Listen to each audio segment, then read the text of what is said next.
Fala, monstrinhos, chegou a hora da eletrólise. O que é que a gente chama de eletrólise? Uma transformação química que ocorre no recipiente que a gente chama de cuba eletrolítica, e essa transformação ela só é possível com o uso da corrente elétrica, daí o nome cuba eletrolítica. Então você já entendeu o seguinte, nessa cuba você vai ter que ter a corrente, certo? Ela vai ter que atravessar essa cuba.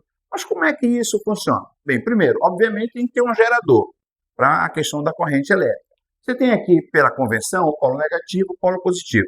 Quero que você imagine aqui o sentido real, tá, do fluxo de elétrons. Então, os elétrons teriam que sair do polo negativo, confere, e chegar aqui ao polo positivo. Só que eu tenho aqui, ó, um meio eletrolítico, ou seja, você vai ter a combinação do fluxo de elétrons e a mobilidade de íons para ter aqui uma corrente iônica, confere. Portanto, para ocorrer a eletrólise, eu preciso ter íons livres, íons com mobilidade.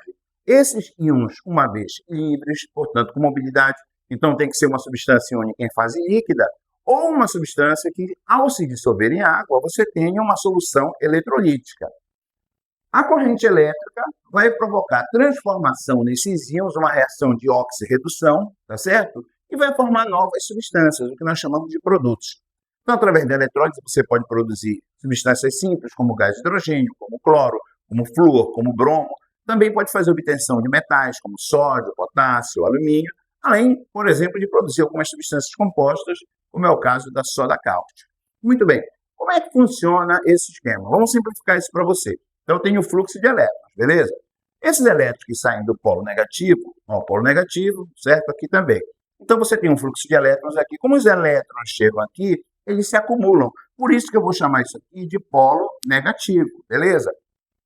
Quem está aqui no meio, eletrolítico, certo? Esse meio, que é atraído pelo polo negativo, o cátion. O cátion, ao ser atraído pelo polo negativo, ele vai receber elétron e vai formar um sódio metálico. Eu estou usando como exemplo aqui o cátion sódio. Portanto, eu posso resumir assim, ó. Aqui os elétrons estão chegando, eu tenho chegada de elétrons. Onde os elétrons estão chegando, ele vai atrair o cátion, promovendo o quê? A redução do cátion. Então, nesse eletrodo, eu tenho a redução do cátion, formando a substância metálica. E como ele atrai, certo, justamente o cátion, ele é chamado de cátodo, e é o polo negativo da cuba eletrolítica. Então, qual é a reação que ocorre no polo negativo da cuba eletrolítica? A redução de um cátion, aqui no caso do sódio. Agora vamos para o outro lado. Daqui os elétrons vão partir para chegar no polo positivo. Então, eu tenho que ter aqui a corrente, né, feita por elétrons, e aqui eu tenho, então, a corrente iônica, ou seja, o transporte de carga pelos íons. Esses elétrons saindo, eu tenho, portanto, aqui um polo positivo, que vai atrair quem? O ânion. O ânion, uma vez atraído, ao passar por esse polo, ele perde elétrons também, ele vai perder elétrons. Então, aqui eu tenho saída de elétrons. Como é que a gente chama a saída de elétrons? Perder elétrons é oxidação. Então, eu terei oxidação aqui. De quem? Do ânion. O ânion sofrerá oxidação, formando aqui, nesse caso, toda vez que é um ânion simples, está formado por um único elemento, ele vai sempre formar uma substância diatômica. Portanto, eu tenho aqui o polo positivo, que nós chamamos de ânodo. E essa é a reação que vai ocorrer aqui no ânodo. Você viu como é simples?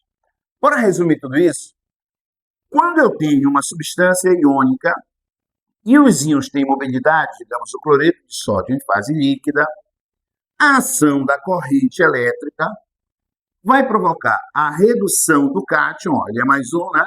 Ele vai a zero, a redução do cátion, onde? No cátodo. Beleza? Então, no cátodo eu teria a formação de sódio. Esse sódio ele se forma em fase líquida, tá bom? Devido à alta temperatura. Por quê? Essa substância aqui que eu usei como exemplo, o cloreto de sódio, tem que estar em fase líquida, certo? Para você ter mobilidade de íons. O cloreto vai sofrer oxidação, formando o Cl2, no caso, substância gasosa. Vamos fazer o balanceamento? Ó, beleza? É por isso que eu coloquei esse 2 aqui, certo? Em função do balanceamento. Então, vai formar cloro no ânodo. Tranquilo? Então, resumindo, em toda eletrólise, tá certo? Para você não esquecer, ó, você usa essa mnemônica aqui, ó, pão, tá bom? Polo positivo, ó, eu chamo de ânodo, certo? Ó, ânodo, e ocorre o quê? A oxidação de quem? De um ânion. E no polo negativo, eu terei a redução de um cátion. Esse método Schmidt Fly, amiguinho, é só aqui. Agora, o quarto está para você. Dá o print, estuda isso aí, tá?